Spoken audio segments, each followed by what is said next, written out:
Welcome to Creativity, the podcast where art and engineering collide. My name is Max Maker, and this is my co-host, Jeremy S. Cook. Hi everyone. If you notice today, you didn't hear the smooth jazz sounds that you normally hear before our podcast. In fact, it's by our guest today, whose name is Sam Battle, and goes by the name Look Mum No Computer on YouTube. He's such a skilled electronic musician that he's actually made a synthesizer out of an energy drink can, and he has his own choir of Furbies. Please welcome Sam. How are you doing today? Hello Jeremy, hello Max Maker. Yeah, Hi. I'm okay, I think. Great. Yeah, we tried to get in touch with you today. Now, you were actually busy soldering something. Is that correct? You were just lost in your work? Yeah, as we'd expect you to be. I lost track of time. I was getting some preparation done for a video for tomorrow that I'm making, and I just totally forgot. I'm sorry. I just wasn't. I turned my phone off because I'm very good at procrastination. So I just lost track. So sorry, but I'm here now. No worries. Yeah, What are you working no on? problem. What am I working on? Well, if I told you, I'd have to kill you. No, I'm joking. That would be very bad, wouldn't it? I'm not a secret agent. I'm making some stuff for the video tomorrow. I'm shooting it, and it's got some accelerometers in there that is attached to a very famous piece of film prop. You know, the usual. Okay, it's a secret. But don't worry, by the time this podcast comes out, your video will be out long time will ago. it? Oh, yeah. How long? When are we talking? Oh, well, it's Because we've got a day job, and we edit this in the free time. Ooh, well, lightsaber. We got lightsaber pheromones. Cool. Oh, very cool. Cool. Lightsaber therm.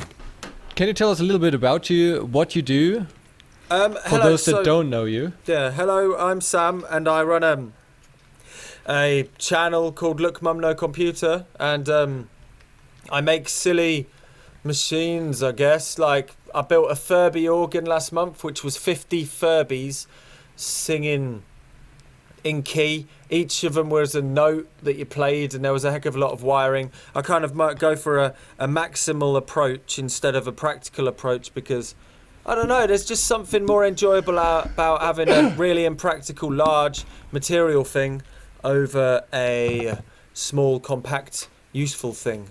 That's my opinion anyway. Yeah, I mean, your videos are extremely interesting. You know, Jeremy showed me your channel, like, oh, let's invite this guy. And I looked at it, and since then, it's been maybe 2 months. I watched all of your videos, and I really got to love them, even though I still have no idea what you're really doing there. Oh, yeah. Yeah, I don't even know. So, yeah. So that being said, I mean, where did you come up with these skills? I mean, you're obviously a pretty talented musician, and then you got a very good electronics background as well. What did you develop this? How did you come about this? What's your origin story? I don't know. I mean, so I've been making things my whole life. I mean, when I was younger, I loved Lego. Who likes Lego here?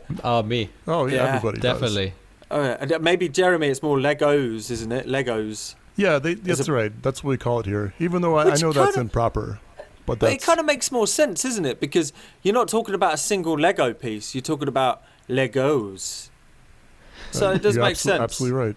It's Absolutely. a I think there's a correct term and a wrong term, but I don't know which one it is. Yeah, which one is what? I mean, like, but regardless, like, let's see if the English language evolves. Well, it has. So, but yeah, I mean, I was making stuff from a very young age, and I just enjoyed that kind of thing, but I never pursued it as the idea of doing that as a career. I was studying chemistry for about 5 weeks at university, and then I was like, you know what, screw this, I'm going to go and do music. And then I lasted in music for 6 months, and then I ended up moving to London halfway, like, because I got signed to my first record deal because I was a musician, and that's how that came about. Well, so you're still in music then? Yeah, I'm doing music. That's my... Yeah, because you said you lasted six months in music. Yeah, I lasted 6 months in music university because I've realised that... university, okay. Yes, sorry, university. Okay. So chemistry I did for 5 weeks, and then I quickly moved to university, so it didn't cost me twice as much. So I went to the same university, just, paid the same thing, and I was just realised that education was not for me. Well, you're still doing education. You're just doing it for people instead of receiving it.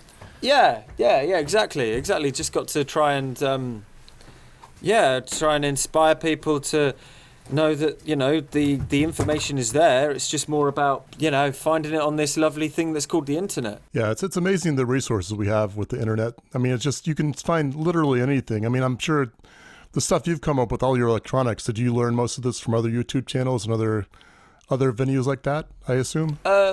Yeah, I mean, I think more forums, because I learned this in maybe, I started learning the whole electronics thing in maybe 2008. So yeah, I think I was just on forums. I don't think there was many YouTube videos at that time. Really, was there? I'm not sure. No, well, YouTube was out, but not as it is now. Yeah. Oh, sorry about that. There's some. I've got a girlfriend packing to leave right where I was, so I'm gonna move over here. Okay. Yeah, no, I understand. I'm I away thought from maybe the it was Cosmo sneaking out or something. Is that? Yeah, that luckily he's not battery powered yet, so. Okay, good. Yeah. I still don't know what Cosmo is. Cosmo's a So the joke was, for a video, I tend to try and do jokes in a very long-winded way. So I'm a solo artist, a solo musician, and I tour and stuff, but it's very lonely because I've been in bands all the time. It's very lonely on that empty stage on your own. So I decided to give my synthesizer a face, which is an animatronic that is Cosmo. face. Yeah. Of course, I know it now. Yeah. That looks really sick. Yeah, it's pretty silly. I mean, I'm currently building 10 of them into a fake lawn, a fake grass. If Fake you know grass what I mean. with faces in it. Yeah, so 10 Cosmos in this big fake grass thing that surrounds stuff. It's pretty silly. It sounds like something you would put in a museum. Well, who knows? I mean, Well, I mean, I don't know. Who would want that, it? No, I mean, your synth bike actually went into the museum for a while. Is that correct? It went into an art exhibition, yes. In fact, that synth bike was paid for by that by that gallery. So it was an art, what's the word? Art commission. That one. Very cool. And Wow, I guess that for sounds like those of us that don't know, it's your synth bike. It's actually a analog synthesizer on a bicycle. Is that a correct description? Yeah. There's been a few synth bikes. That one we're talking about right now is synth bike 3.0, and then before that there was a synth bike that I built just off my own back, which was on a rally chopper, which is a portable one. And my girlfriend showed me this commission thing, and I was like, screw it, I'm gonna try and fill out for it and get a commission. And I managed to get a commission for making another synth bike that was made for people who sat down on it. So I built it like a tank so it wouldn't break, and it was ridden on by about 200,000 people. So it's pretty good. I was pretty chuffed. Wow. They still worked. I mean, like the synthesizer actually outlasted the saddle. The saddle was I got it back and it was like worn out leather. It was very weird. I always wonder how these museums manage to keep their interactive stuff functioning. I know, but the whole exhibition for this was all interactive, so it was quite a. They say that it's quite a it's quite a handful to keep it all working. Most of the things that break down generally tend to break down in the first week. Yeah. And then the rest of them kind of just keep on going, but. Some of them dropped off. I did have a problem. I got a phone call about 2 months in, and they were like, "Oh, it's not working. What's gone wrong?" And somebody broke a knob, but we managed to fix it over the phone, and yeah, it was all good. I saw your video from Berlin from this week, I think it was, where you had this how is it called, a concert? Yeah. Concert or yeah. And something went wrong. Can you tell us about that? Because I'm really curious. You didn't really reveal in the video what the problem was. Yeah, well, so it was quite a convoluted problem. So what happened is I played in Berlin, did a show in Berlin last week, I think, and it was my first real kind of headline show in Berlin. So there was, I was lucky enough to have a sold out show. There was like 500 people there and stuff. And then it was very rushed, the sound check, because we had a problem with the PA, and it meant that I wasn't able to fully test the synth. And I get on it after the 2 support bands. And I get on and it just the main part, which is the bass synthesizer, which is the thing that makes all the low sounds, it would be very much missed. Just wasn't working. So I was like, I stopped it halfway through the song and was like, right, I need to improvise. What am I doing? So I turned it into a bit of a live troubleshooting. I'm like, it's broken. This is totally intended to happen. Let's just work through this. And I got a couple of people to come up and try and help me work out what was going on in a jokey way, and we were just troubleshooting, and finally it worked after about 5 minutes. I think if it didn't work any longer, I would have run out of ideas of what to do in the improvisation. But it's safe to say I was crapping myself. I was very scared at that point. Yeah, I mean, 500 people are looking up to you, literally, and they want to hear some music. And if your machine doesn't work, what would you have done? Exactly. I don't know. So luckily it was fixed and working. So yeah, that's really, great. That was such a good idea to bring the audience up into it. They probably loved it. They probably went home and said, "Oh, I got to go on stage with Sam Battle, and I'm the hero now." You know. Yeah, definitely. Yeah, I know. I tried to crowd participation is a very big thing about it all. I mean, even after the show, like, just go out the front and let everybody ride on the Synth Bike 2.0, which is the bike that you can ride around, and even to the point that somebody fell off it and broke it, but whatever, it happens. They actually fell off it and it just kind of smashed, but one of the circuit boards snapped. But it's just the aim of the game. If you're gonna let people play on your homemade things, you gotta be prepared for them to break it, I guess. Yeah, sure. I mean, that's a good test for your equipment and your skills as a builder. So you're all about analog modular synthesis. Can you explain to the listeners what that is?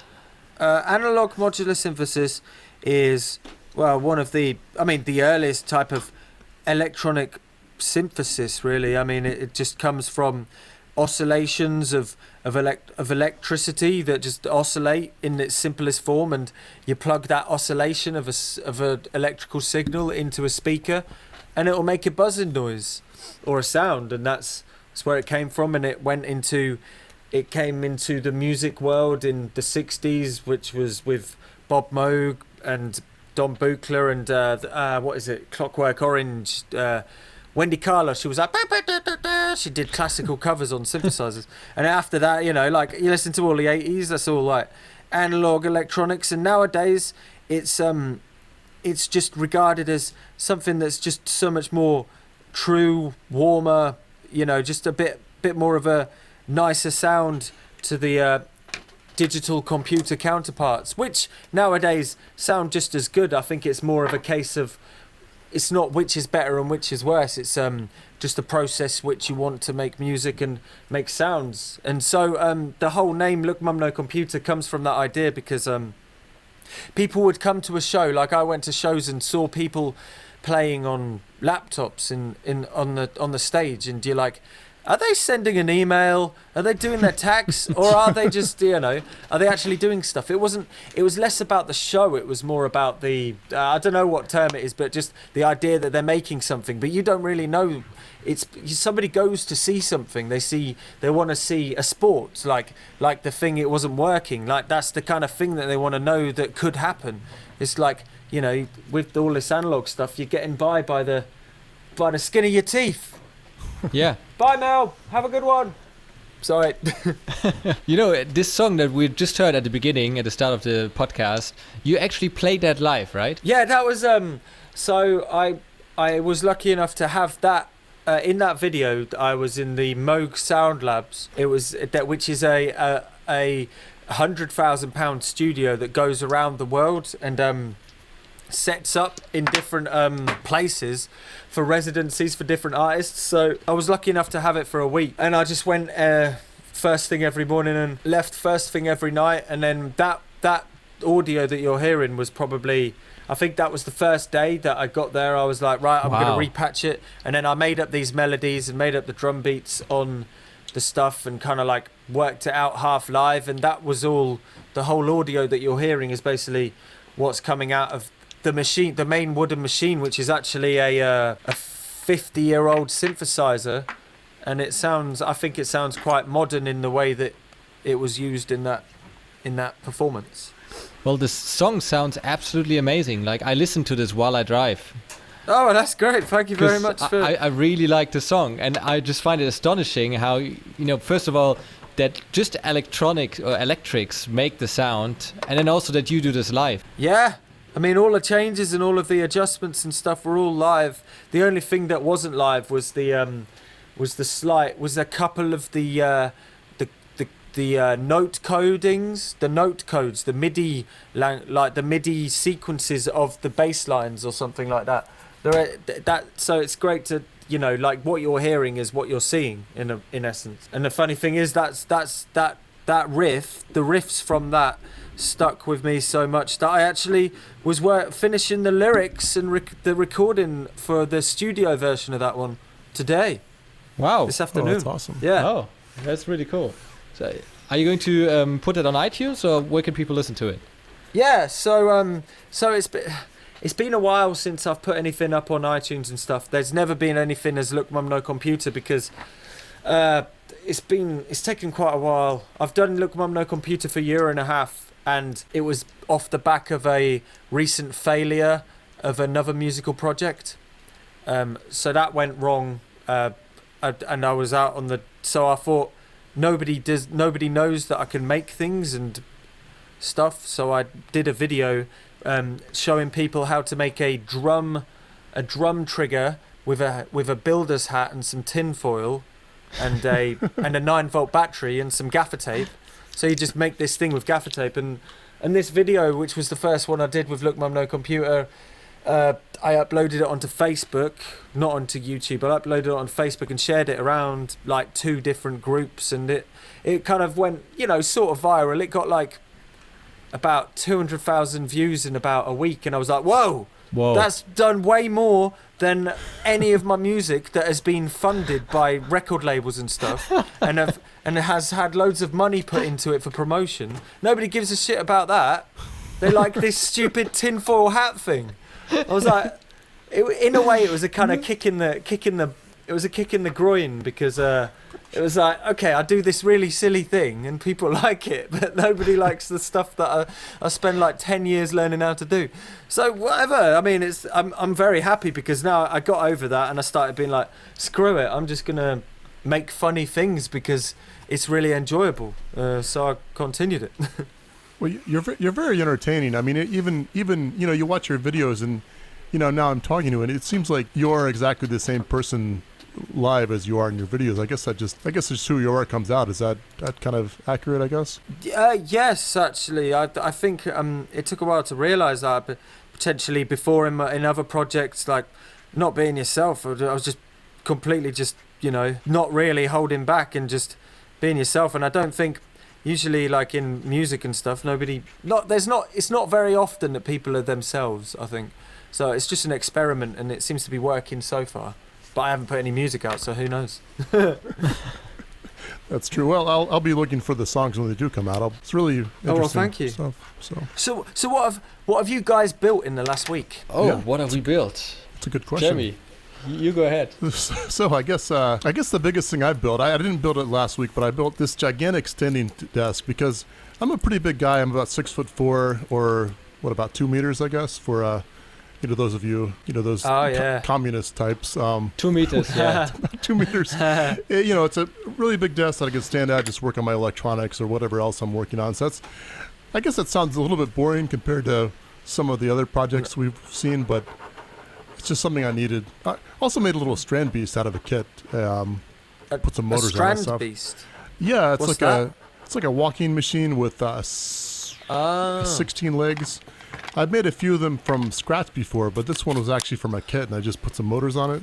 I think you probably... Oh, you mean those really weird-looking things that look like they're millipedes? Yeah, exactly. So those are amazing. Oh, yeah. Well, that guy's, all hats off to that guy, Theo Jansen, I think. But I've taken his designs and made some of my own, and this one was just out of a kit. So it's strange, kind of what you were talking about. This one that I made for my kit, it's been fairly popular, whereas some of the other ones that have taken me just months and even years in some cases aren't nearly as popular. And it's like, what's going on here? So it's funny. Like, there's something that my dad actually said quite a while back, which I really think it makes sense, but I don't like it. He's like, son, you got to remember, the best product, the one that does the best, is the one that is just good enough. I was like, fair enough. You know what I mean, though? It's true, though, isn't it? That's true. However sad it is, it's true. Well, now what about you, Max? You've been working on that hydrofoil, correct? So speaking of things that are awesome, I mean, maybe you should tone that down a little bit. Yeah, more like cellar foil. I don't know.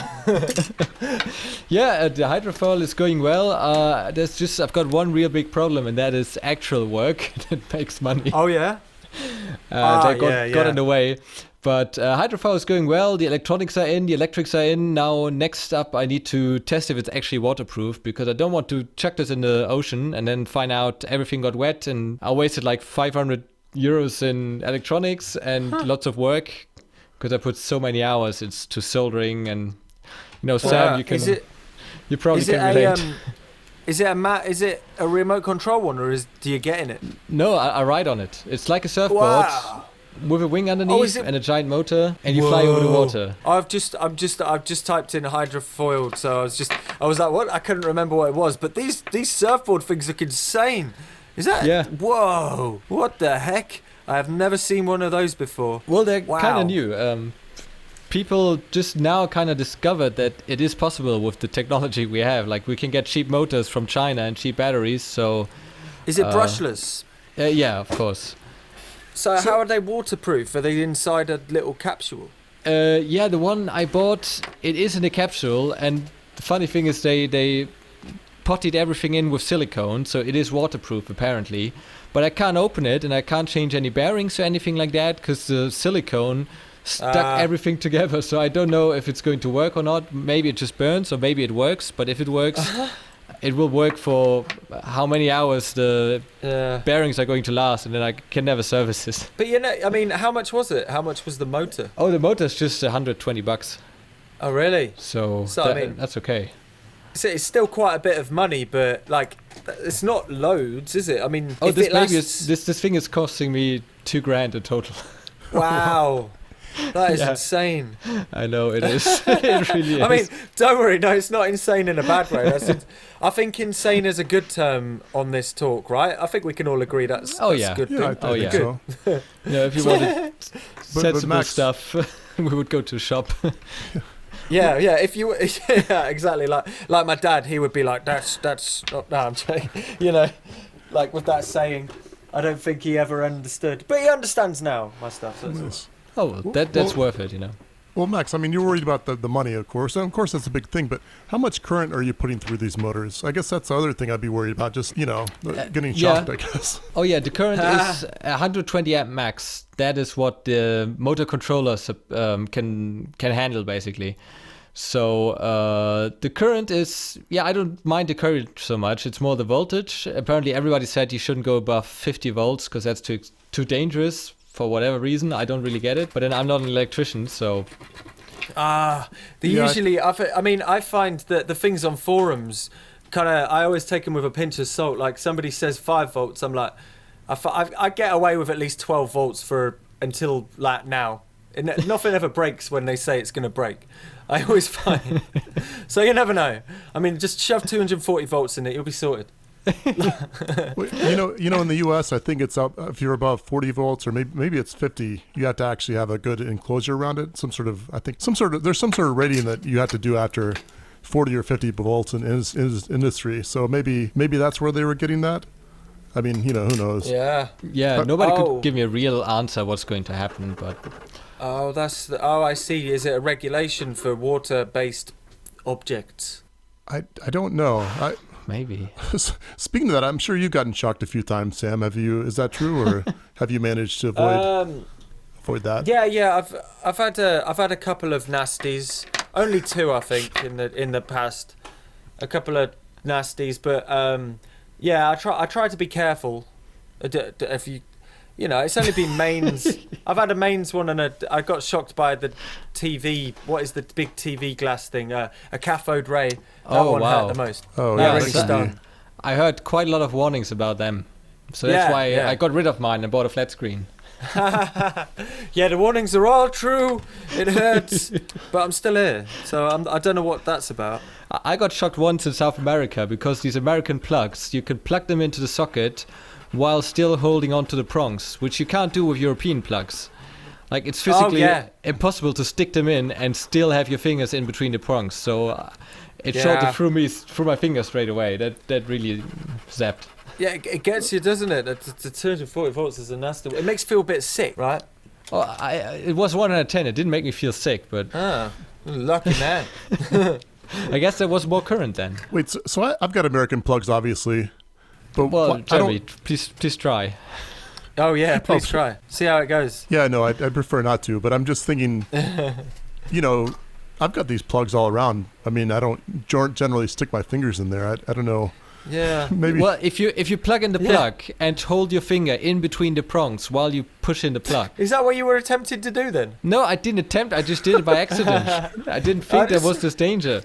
Practice makes perfect, man. But yeah, I mean, usually here, what we do, we grip it by the plastic piece, and then you push in. I just for our international audience, if they come over here. Yeah.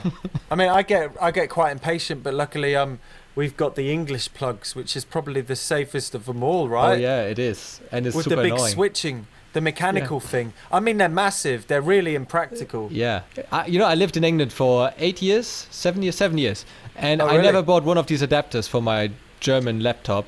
I discovered if you take a little key and put into the third little hole, you can go around the safety, and then you can jam the European plugs in there if you really try. Yeah. Worked for me for 7 years. Totally safe. That's good. Yeah, no, probably. I mean, there's no reason why it won't. Yeah. So yeah. Yeah. Before I discovered that, I had to cut off the cord and just put in the bare wires in. Oh, holy! Blimey! Wow. Living recklessly there. I know. I guess we should just say don't ever do anything that you hear on this podcast. We don't necessarily condone our own actions. Let's be careful with that stuff. I've just whilst you were doing that, I just realised I wasn't taking note of what I was doing. I just super glued my hand to the table.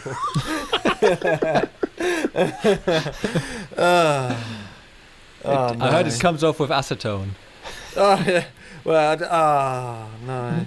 I've done that before. It's fine. So is one of your hands really on the table now? So you're going one hand now? Oh no, I've got it off now. But I was just trying to get all of the bits off, and it's just all over the place now.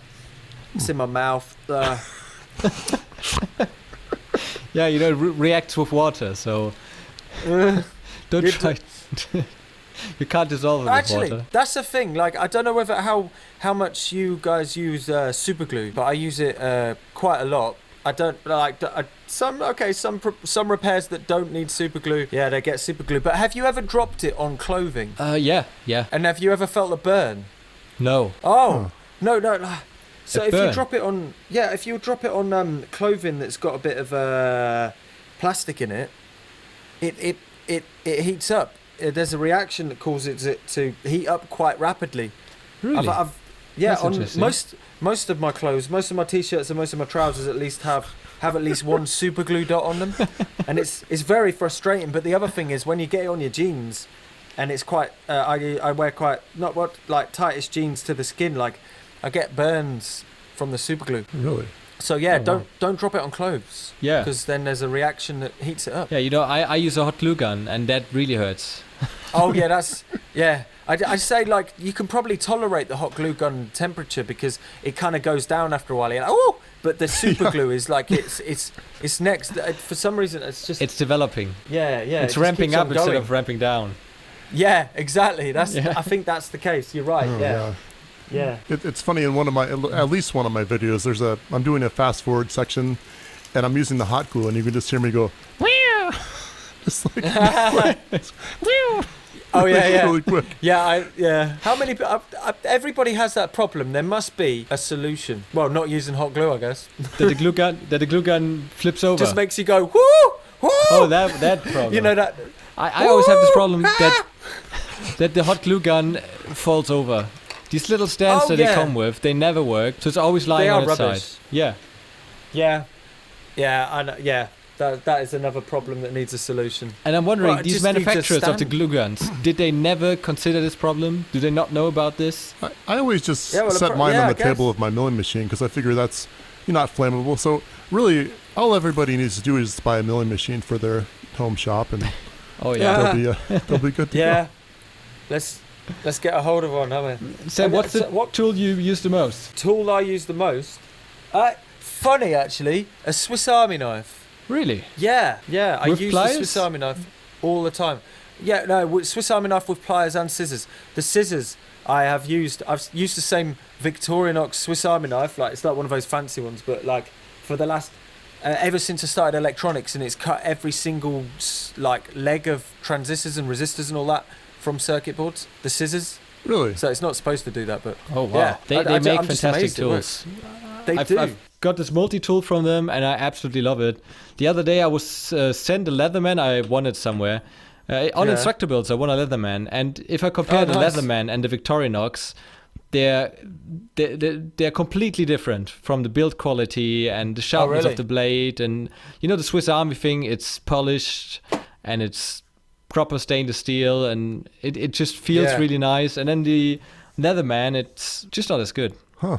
Yeah. I really like my Leatherman, to be honest, but I guess we have our different opinions on different things that we like. But The quality. I mean, honestly, like I remember I had a Leatherman and I broke the screwdriver off on it or something, and they got this warranty. And I told them, I was like, look, I was probably abusing it. I wasn't using it correctly. And they're like, oh no, we'll send you another one. I'm like, okay. Oh, cool, that's cool. nice. Yeah, so it was Nice. Good customer service. got to give them a little credit there. So Did you need proof? I think I may have sent them the screwdriver blade or something, but it was Okay. pretty hassle free. So Yeah. so they can. But I can understand that you do a lot of with this thing. When I do something around the house, I just take the multi-tool with me. And it has most of the bits on there, and it's got pliers and everything you could need. It's better than a whole toolbox. Yeah. Yeah, absolutely. I mean, I get also another tool that I use every day is my teeth. Sorry, that's a bad joke. That can't be healthy. Yeah, I actually no. Like, I need to take care of my teeth. I use them to like, whenever there's something that needs opening or breaking or stuff. I would opt for my teeth. Since we're That's talking what about we do. building modular analog synthesizers, I was wondering how could people get into this? Is it like a cheap or beginner thing that you can buy, like something DIY that you solder yourself, like a kit? Yeah, most definitely. I mean, I think that like starting really at the basics is there's this thing called you can usually get a kit for about under £10, so very cheap, and it's like something called an Atari Punk console, and it's probably the cheapest, easiest.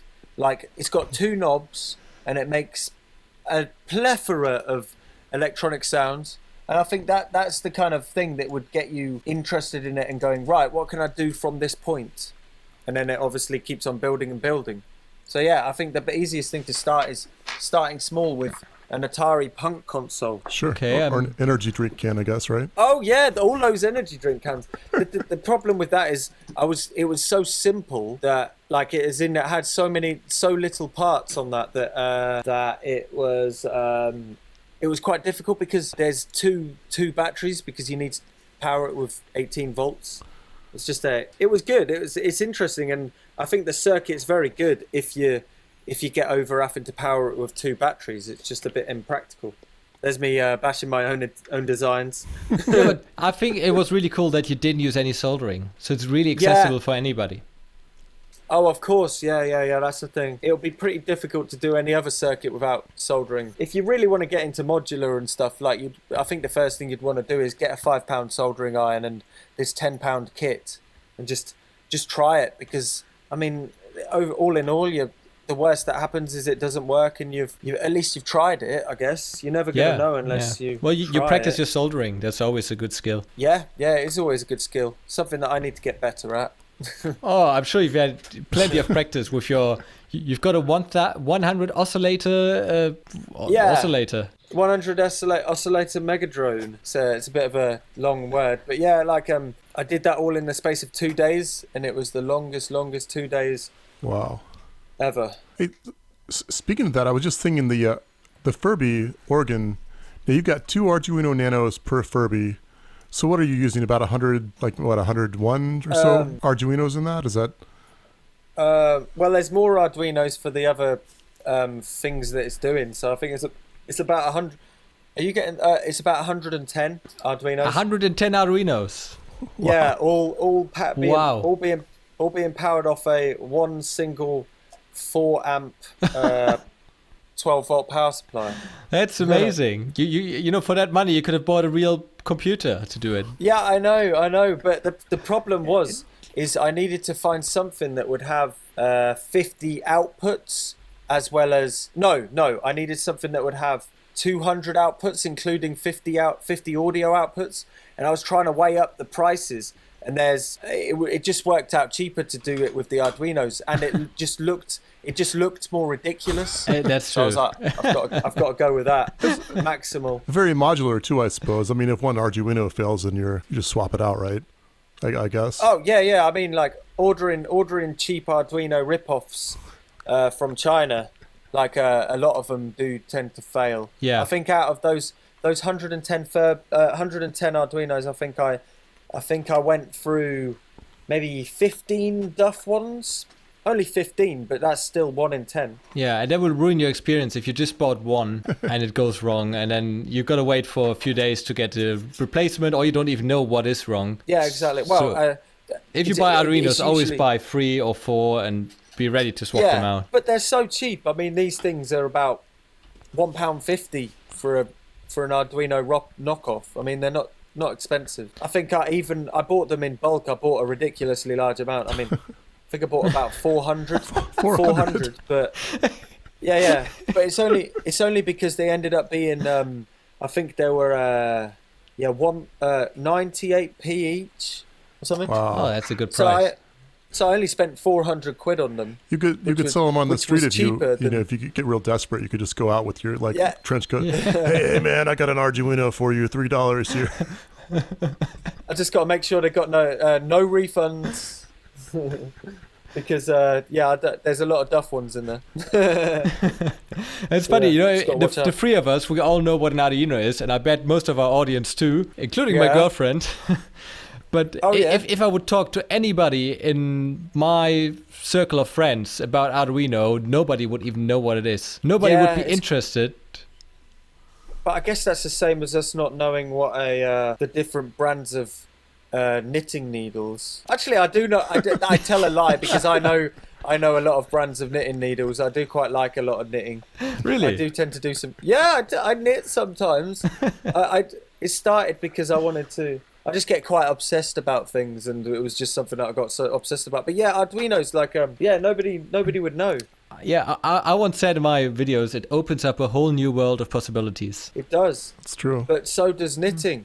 I made a sweatshirt that I still wear in the winter. Really, that's great. It's funny. It's very itchy.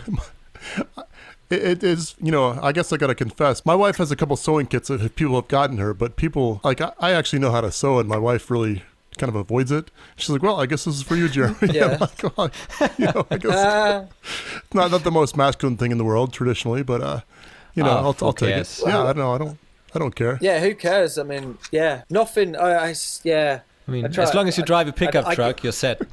Right. Yeah. Oh, you don't? Well, You don't? I'm sorry. Got a minivan. But, I guess that shows I have kids. Oh, so, minivan. I guess that means. Yeah.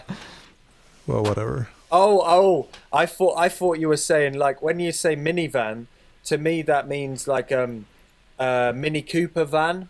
Oh, no, I'm not that cool. Hey, speaking of that, Sam, did Mr. and Mrs. Oscillator, did they end up having children, or are they together still? Oh God, that was a pretty dodgy joke, wasn't it?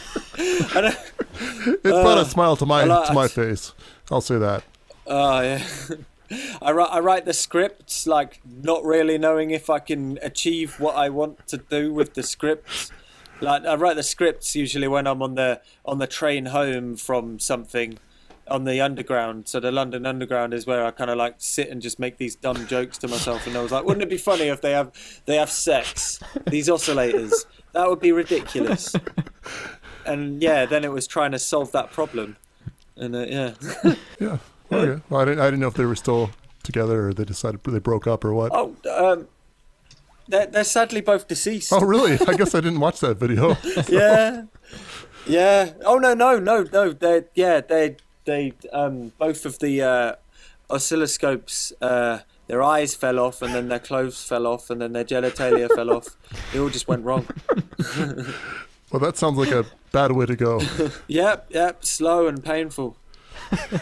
It's a bit annoying about the modern time, like modern things, is they're so difficult to repair. Much like your motor on your hydrofoil. Yeah.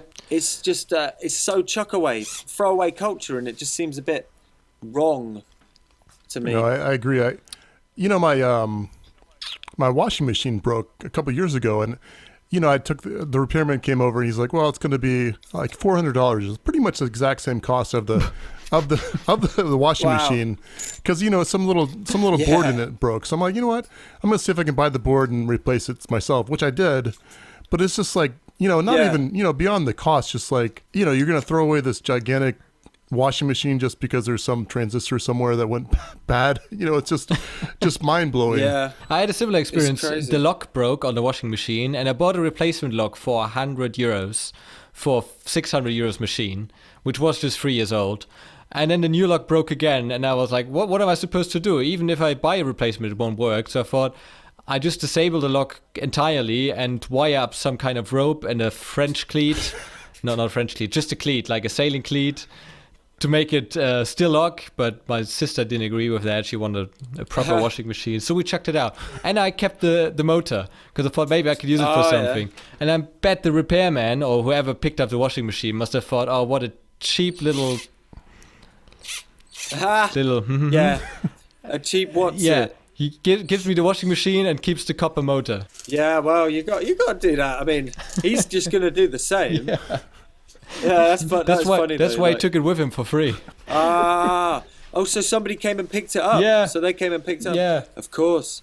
Have you used that motor yet? Well, I tried, and everybody told me it's really dangerous. So, and I couldn't get it to work. Really? Yeah, I bought a really big capacitor. Apparently, it needs a start capacitor, and I give it one more shot with the capacitor, and if that doesn't work, apparently you need to control them electronically. Otherwise, they run quicker and quicker until they disintegrate. Huh. Oh, that sounds like a good experiment. Oh yeah. But that's quite interesting about the it's quite like you say about the starter capacitor. I would have never even thought about that, about an electric thing, but I guess there's so much torque required in spinning that drum that you would kind of need a little like help at the start. Is that what it would be used for? Yeah. Or am I completely getting it wrong? No, I think that it has something to do with the start, because it's a start capacitor. That's all I know. Yeah, that's quite interesting. Are they brushless? No, or are they brushed? They're brushed. Ah, yeah. But it's in pristine condition because the washing machine only lasted for 3 years. That's quite. But like you think about it, like it's quite amazing that something that gets a lot of friction that isn't even like really lubricated, like a brushed motor's bit of brassiness, I can't remember it is, but that can last for so long. Yeah, 30 years. It's quite amazing. But actually, like in Dremels, like they've got, in even drills, don't they have the replacement? You replace the contact that connects to the... Yeah, you can replace the brushes. You can buy them for like a tenner, and then it's really fiddly to get them in, but... Yeah. I never did that personally. Have you ever, Jeremy? I tried it once or twice, but eventually it just became trash. So I will say though, the Dremel tools I've had, I've been very impressed with how long they last. Had one of my former CNC, and it's just running for hours and hours and hours. It's like, why is this thing still running? You'd think it eventually, it's obviously being abused. Oh, so you had it on your CNC machine. Did by any chance the original motor brake and then you put the Dremel on it? No, it was designed for a Dremel tool. Oh, because I had a really cheap Chinese CNC machine and I broke the motor in the first like 2 days of having it. So I quit. I cable tied a Dremel onto it instead. No, that's legitimate. Yeah, it's legitimate, but you can't control it. Can you control the speed of the motor anyway? Yeah, there's a little dial on my Dremel. Yeah. But there's no point but- changing it mid-run. You just change it once. Yeah, just let it roll along. But yeah, I missed that CNC machine. It just died, got worse and worse. That's what you get for paying 300 quid on a CNC machine, I suppose. Oh yeah.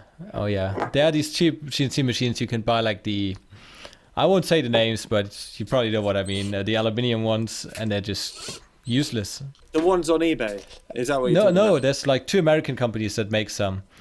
And Oh, really? a few years ago, they gave them away to all makers that had more than 10,000 subscribers. Oh, really? And they used it for like one video, and most often it was a video of them building a table for it because it was so big. And since then, Yeah. they never used it in any of their videos because it's just super slow. It's not worth the Oh, effort. really? Yeah. Have you seen? What do you think of that? I got me quite interested. That one that's like, it's not really a CNC machine, but it's not really a router. It's kind of like you hold it and it kind of like I actually got shaper. I actually got to use one of those last year. yeah. And it's Oh, cool. Oh yeah. I mean, just at the Maker Faire or something, and I was very skeptical about those tools, but I was quite impressed when I was using it. I mean, just you like you said, you just take it by hand and make it go roughly the same path, but then it just compensates with some motors in it and stuff.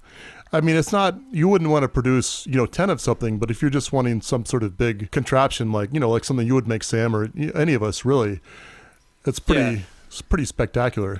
I mean, granted, for $1,500 you can buy quite a bit of other tools, but But it saves you space. It does. Over a CNC machine. So I could definitely see. Interesting. I could definitely see wanting one. I don't know if I would pay for it, depending on the price. Can you get a decent CNC machine for a similar price? Yeah, you could build one. You can build one. Yeah. Mine, Yeah. I think I paid about $4,000, maybe $5,000 for it, and it's Oh wow. Yeah. it's good, but it's not cheap either. Was that before you were married? No, it was after I was married. You see, the great thing is, Really? What did your wife say about it? I don't remember. Maybe I've selectively remembered that. But this is what I do for my business, though, so I get to use that as justification for my toys. Okay, yeah. Oh, so is that your business? What's your business? Yeah, so what I do, I guess where I make my money is writing about technology and stuff. In fact, I've written about you before, Sam. That's probably where I heard about it. Oh. And wow. just different thing. Oh, What's what? that? Oh, that's cool. Oh, wow. I didn't I'll have to realise. send you a link, Cool. but if I can find it. Yeah, please do. Just people that have made wacky stuff like you or anybody else. I'll be able to write a summary for them for. Hackster.io is one of my main customers, or written for Popular Science, Wired, actually the UK version of Wired. Stuff like that is what I write for.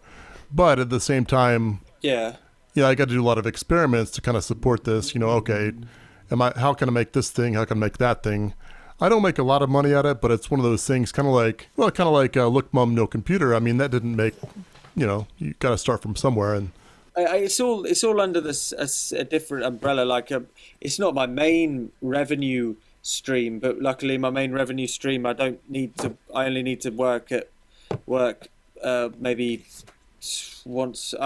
No, basically, like every year, I probably have to go away for about 2 months to produce somebody's album, to produce and write somebody's album, and then Really? it means that That's your main yeah, work? and then the rest, Wow. of it's funded by. The rest of it's funded by Look Mum No Computer very things. cool. I mean, if I didn't have Look Mum No Computer, I wouldn't be able to just sit and do nothing because I wouldn't get enough money, because Look Mum No Computer obviously pays a bit of its way. I mean, Look Mum No Computer definitely pays its way, and I could probably live off it, but by the skin of my teeth. So the other writing helps. We heard you live in a school to save money. Yeah. I live in a shut down school, which is like a guardianship. So I basically stop people breaking in, or if a pipe breaks or something, at least the owner knows. really. So is that So yeah, in some of your yeah. earlier videos with like the synth bike? You're riding around some sort of playground or something. Is that at the school or is that like in public somewhere? Oh, that's in the public Okay. park next door. So that's that. Yeah, that wasn't. This place isn't. It doesn't really look like a school. It was more of a grown-up college school thing. So it got shut down about 5 years ago. Okay. Well, that's interesting. So yeah. So do they pay Lucky do they for pay you. you to live there or do you pay them to live there? No, they don't pay. I don't pay them, but they. I mean, no, I do pay them. I pay them a very reduced amount. And I guess you have a lot of So, space for that. Yeah. I've got. I mean, I've the equivalent of this space in where I live would be astronomically priced. So Oh, you live in London, you said? yeah. Oh, wow. Yeah. So it would be quite. Oh, that must be luxurious. Yeah, it would be blooming expensive. So this is different. But I'm actually moving in the next month. Moving in with your girlfriend. No, my girlfriend actually lives with me in this classroom that I do all the filming in.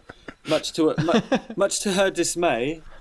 It drives her mad, but that's kind of like why we're moving to different places. I mean, we're still living together. We're just moving to this place called Margate, which is a seaside town near London, and basically I'm getting my own space, which is the same size as this, but we're also getting a flat so she doesn't have to see wires all over the place all the time. Because it's not her favourite thing. Sure. Yeah, it's not for everyone, I guess. It is interesting. My wife is she raises the kids now, but she was a teacher, and it's kind of nice to have that balance. She's a little bit more. Well, how could I put it? Put maybe more normal, I guess. Is that the right term? So it's nice to mainstream, exactly. Mainstream. It's good to have all types, I guess. Yeah. Well, all of I can imagine the variety, two different, kind of things for the kids to look up and see what they can do as they grow up and stuff.